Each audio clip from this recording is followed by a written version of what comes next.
किती कोणीही ओरडू देत, त्यांच्या गळ्याचे नसा फाटतपर्यंत ओरडू देत, पण काँग्रेसचाच महापौर चंद्रपूर महानगरपालिकेवर बसेल ही काळ्या दगडावरची पांढरी रेघ आहे. मतभेदाचं सोडून द्या, समजातून गैरसमजातून मतभेद होत असतात, अनेक पक्षामध्ये होत असतात. त्यामुळं भारतीय जनता पक्षामध्ये उभी दरी पडली, पण त्यावर कोणी बोलत नाहीत. जोरगेवार वर्सेस मुनगंटीवार सगळ्यांनी बघितलं, त्यांचेही नगरसेवक वेगळे वेगळे आहे.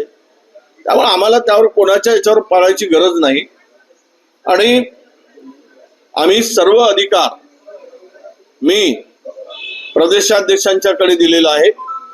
प्रदेशाध्यक्षांनी तो निर्णय घ्यायचा आहे, कोणाला महापौर करायचा, कोणाला उपमहापौर करायचं, हे सर्व निर्णय मी सांगितलं आहे की प्रदेशाध्यक्ष म्हणून तुम्ही ते निर्णय घ्या आणि महानगरपालिकेमध्ये सत्ता आपल्याला बसवायची. हो, तुमची आज भूमिका मवाळ आहे. काल तुमचं प्रदेशाध्यक्षांशी काही बोलणं झालेलं का, याच्यात एक तोडगा निघालेला का, तुम्ही आज मवाळ भूमिका घेता? मला पक्षासाठी मवाळ भूमिका घ्यायची असेल, हात जोडायचे असेल तर मी जोडेन. शेवट मी पक्षाचा शिपाई आहे, काँग्रेस पक्षासाठी काम करतो गेले अनेक 25 वर्ष. त्यामुळं मी बालिशपणा करणार नाही. मला पक्ष म्हणून मला नम्रचपणे कुणालाही विनंती करायची असेल तर मी करेन. गटनेता प्रदेशाध्यक्ष ठरवेल, महापौर एका गटाचा, स्थायी समिती अध्यक्ष दुसऱ्या गटाचा, असं समीकरण ठरलं प्रदेश अध्यक्षाच्या बैठकीत. मी सांगितलं समीकरण ठरलं आहे, जे ठरलं आहे. महापौर काँग्रेसचा होईल, सर्व पद गटनेता सुद्धा कुठे अडचण येणार नाही, तो सर्वानुमते ठरेल आणि आम्ही एकत्र आहोत. जो ज्याचा महापौर होईल दुसऱ्याकडे स्थायी समिती दुसऱ्याकडे नाही होईल ना. सत्तेचं वाटप तसंच असते, सत्तेमध्ये सगळ्यांना सामावून घ्यावा लागतो आणि त्यामुळे होणारे सगळं काँग्रेसचेच असणार. महापौर काँग्रेसचा होईल तर उपमहापौर सुद्धा काँग्रेसचा होईल, गटनेताही काँग्रेसचा होईल.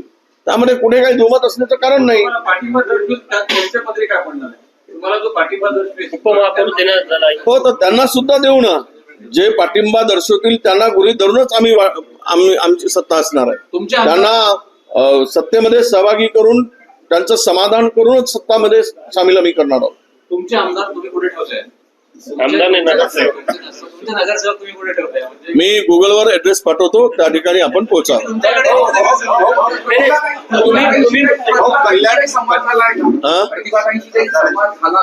संवाद असतोच, काही भांडण थोडी आहे प्रॉपर्टीसाठी आणि पैशासाठी.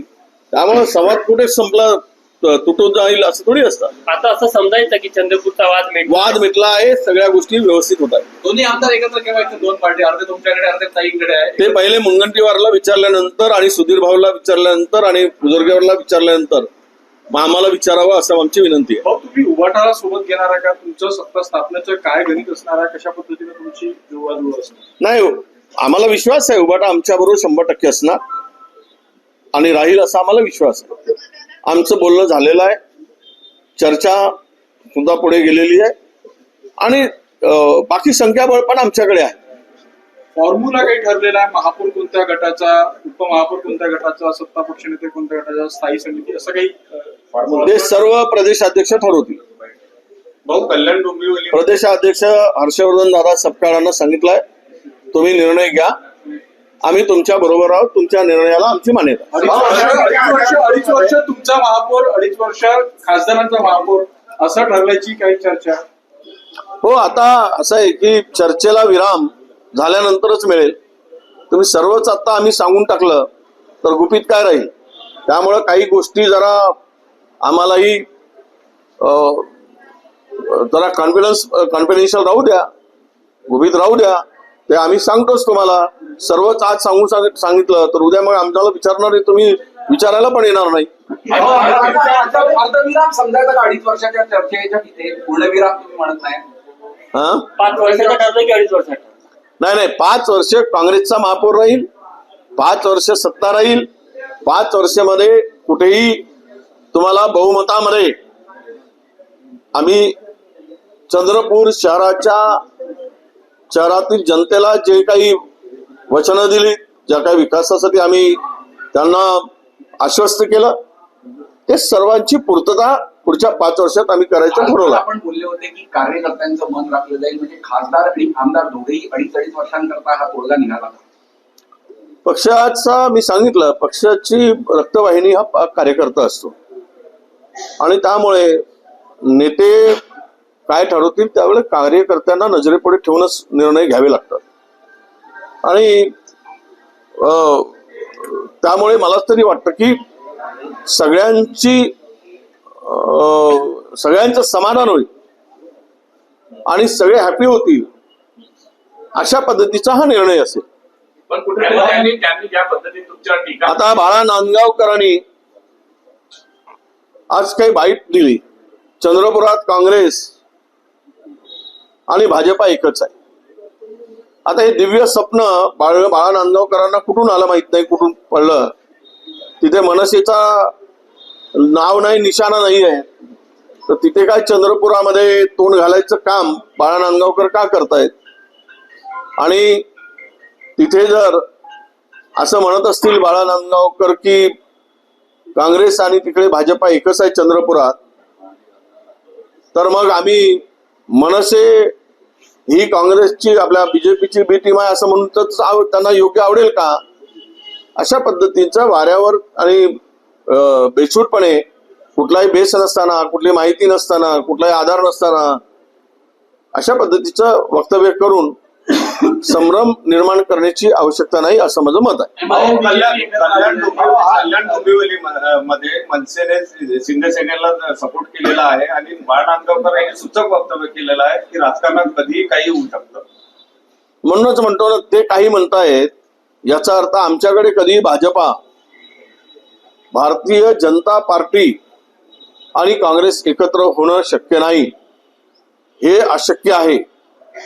जसं भारत पाकिस्तान एक होणं शक्य नाही तसंच काँग्रेस आणि भाजपा एक होणं शक्य नाही. MIM बीजेपी एकत्र आली आहे अचलपूरमध्ये नगर परिषदेच्या निवडणुकीमध्ये. प्रदेशाध्यक्ष भारतीय जनता पक्षाचे पाया पडतात MIMच्या नेत्याचे, तर मग काय त्यातूनच आशीर्वाद मिळाला असेल असं मला वाटतं. कोणाचे पाया पडले?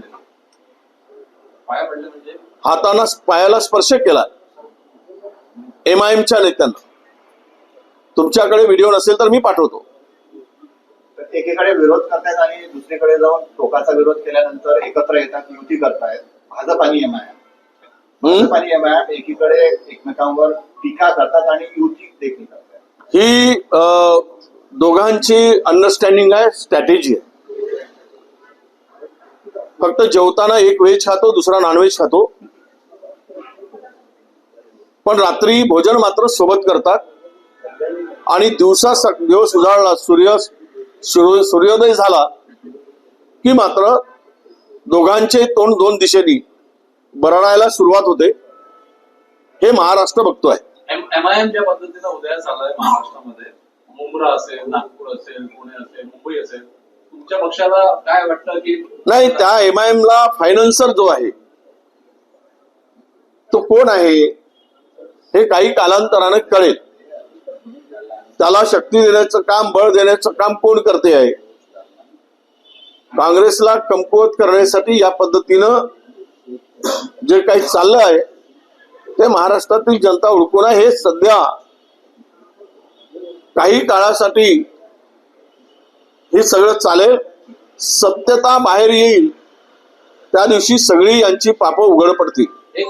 जी माणसं हिंदुत्वाचा पुरस्कार करणारी शंकराचार्यांना पुरावा विचारतायत आणि त्यांना शाही स्थानापासून त्यांच्या पालखीसह त्यांच्या अनुयायांना कपडे काढून त्यांच्या बरोबर जे काही केलंय, त्यांच्या बरोबर त्या कपडे काढून त्यांना मारहाण झाली, त्यांचा अवमान केला, शंकराचार्यांचा अवमान झाला. यावरून ही विकृती कशी आहे विचाराची. हिंदुत्व केवळ सत्ता मिळवण्यासाठी आहे, खुर्ची मिळवण्यासाठी आहे. त्यापेक्षा भारतीय जनता पक्षाचा हिंदुत्वाशी काही संबंध नाही. हे आता पुढे येत आहे. ज्या पुण्यश्लोक अहिल्याबाई होळकरांनी बांधलेला इतका 200 वर्ष जुना एवढा कणिकर्णिका घाटाची पूर्ण जमीनदोस्त केला, पुतळ्याची पूर्ण तोडफोड केली. हे सर्व पाहता यांना हिंदुत्वाशी काही देणं घेणं नाही. हे केवळ सत्तेसाठी नाश्ता म्हणून हिंदुत्वाचा वापर करतात असा त्याचा अर्थ होतो.